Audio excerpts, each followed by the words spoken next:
संकट तिल चौथ 2024 में कब है? तो आइए आज हम इस वीडियो में आपको बताएंगे साल 2024 में माघ माह के कृष्ण पक्ष में आने वाला संकट चौथ व्रत कब है। शुभ मुहूर्त, चंद्रोदय का समय, पूजन विधि, व्रत, इससे जरूरी कुछ नियम और एक बात कि पहली बार व्रत उठाए या नहीं उठाए, व्रत अगर करते हैं तो कैसे करें, प्रेगनेंसी में व्रत कैसे करें, पूजा कैसे करें और पीरियड में कैसे हम व्रत करें, पूजा करें। तो चलिए आज के वीडियो में हम सब कुछ यही बताएंगे। सबसे पहले आप जान लें, पंचांग के अनुसार माघ माह के कृष्ण पक्ष को चतुर्थी तिथि को संकट चौथ व्रत किया जाता है। इसे संकटी चतुर्थी, लंबोदर, संकटी चतुर्थी, तिलकुट्टा चौथ, तिल चौथ, माघी चौथ आदि नामों से जाना जाता है। वैसे तो प्रत्येक माह में 2 चतुर्थी आती है, एक शुक्ल पक्ष में, दूसरी कृष्ण पक्ष में, लेकिन साल की इन सभी चौथ में माघ मास की चतुर्थी विशेष मानी जाती है। इस दिन भगवान गणेश के साथ साथ भगवान शिव, माता पार्वती, कार्तिकेय और चंद्रदेव की पूजा का विधान है। तो आइए सबसे पहले हम शुभ मुहूर्त जान लेते हैं, व्रत विधि जो भी है सही तरीका जान लेते हैं, फिर हम आगे बात करते हैं। तो चौथ व्रत की सही तारीख, शुभ मुहूर्त, समय, पूजन विधि और इसके जरूरी नियम क्या है। संकट चौथ का शुभ मुहूर्त क्या है? साल 2024 में संकट चौथ या तिल चौथ का व्रत 29 जनवरी सोमवार को रखा जाएगा। चतुर्थी तिथि शुरू होगी 29 जनवरी प्रातः काल 6:10 पे। चतुर्थी तिथि समाप्त होगी 30 जनवरी प्रातः काल 8:54 पे। संकट चौथ चंद्रोदय का समय होगा 29 जनवरी रात्रि 9:10 पे। ये हो गया शुभ मुहूर्त। और पहली बार व्रत उठा सकते हैं कि नहीं, तो मैं अपने बहनों को बताना चाहूँगी कि अगर आप पहली बार व्रत करना चाहती हैं, अगर आपके इधर मास, अधिक मास ये सब नहीं माना जाता है, तो आप पहली बार व्रत कर सकती हैं।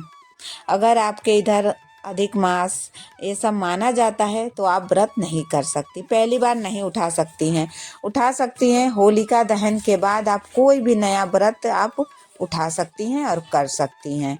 ये बात आपको क्लियर हो गई, समझ में आ गया।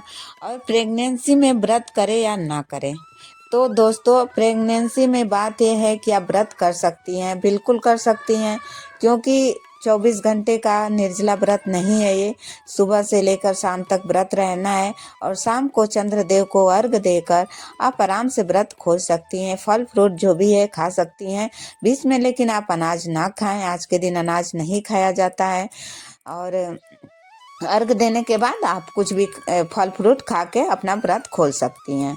और रही पीरियड बात, पीरियड में आप व्रत करें या ना करें, तो दोस्तों अगर आप पहले से व्रत करती हैं, तो अगर आपका इस साल पीरियड आ गया है तो आप व्रत करेंगी, सिर्फ पूजा पाठ नहीं करेंगी। आपके बदले आपके घर में कोई है वैसा, तो वो पूजा पाठ करेगा और आप बस बैठ के कथा सुन ले कहीं दूर से ही मंदिर से, और मन में अपने भगवान गणेश की आप जाप करते रहें, लेकिन आप व्रत करेंगी। और एक बात कि आप सोमवार को आपको व्रत करना है तो आप रविवार को ही बाल धो के स्नान कर लेना चाहिए। आपको एक दिन पहले ही बाल धो लेना है, क्योंकि व्रत के दिन कभी भी बाल नहीं धोना चाहिए, क्योंकि अगर व्रत के दिन बाल धोने से हमारे व्रत का पुण्य हमें नहीं मिलता है। तो इसलिए आप कभी भी व्रत के दिन बाल ना धोएं और दान पुण्य करें व्रत के दिन। ये बात आपको क्लियर हो गई। अब चलिए समझ लेते हैं कि पूजन विधि क्या है। संकट चौथ का व्रत संतान की दीर्घायु व खुशी जीवन के लिए रखा जाता है। इस व्रत को निर्जला किया जाता है। संकट चौथ के दिन ब्रह्म मुहूर्त में स्नान के बाद व्रत का संकल्प लेकर पूरे दिन निराहार रहकर संपूर्ण शिव परिवार का पूजन करें। सबसे पहले एक चौक पर मिट्टी से बनी गणेश जी की प्रतिमा स्थापित कर प्रतिमा का श्रृंगार करें। अब प्रतिमा को रोली, अक्षत, दुर्वा, घास, लड्डू, पान, सुपारी, धूप, दीप अर्पित करें। पूजा में ओम गण गणपते नमः मंत्र का जाप करते हुए नैवेद्य रूप से तिल तथा गुड़ के बने हुए लड्डू का रूप में अर्पित करें। अंत में व्रत कथा पढ़कर आरती करें। रात्रि में चंद्रमा को अर्घ देकर व्रत का संपन्न करना चाहिए। और नियम क्या है संकट चौथ व्रत का?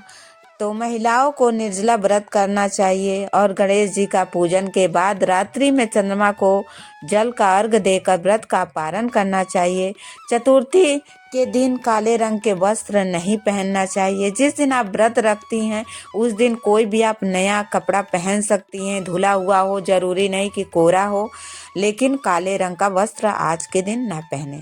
चंद्रमा को अर्घ देते समय जल के छींटे पैरों पर नहीं पड़ने चाहिए, इसका आपको भरपूर ध्यान रखना है। कहीं ऐसे गमले में, किसी ऐसे हरे भरे गमले में आप जल दें कि उसके छींटे, जल के छींटे आपके पैरों पे ना पड़े। इस दिन भोग में तिलकुट का भोग लगाना चाहिए, इससे शुभ माना जाता है। भगवान गणेश को तिलकुट बहुत प्रिय होता है। धार्मिक मान्यता अनुसार पूजा में भगवान गणेश को तुलसी दल या केतकी का फूल नहीं चढ़ाना चाहिए, ये भगवान गणेश को प्रिय नहीं है, इसलिए इस चीज़ से आपको बचना चाहिए। पूजा में भूल चूक की कमियों की क्षमा याचना जरूर करना चाहिए। जो भी भगवान को प्रिय हो वही काम करें और आज के दिन कोई भी ऐसा गलती ना करे जिससे भगवान गणेश नाराज हों।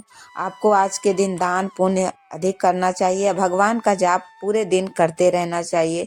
कोशिश करें कि आज के दिन आप किसी को कुछ ना कहें।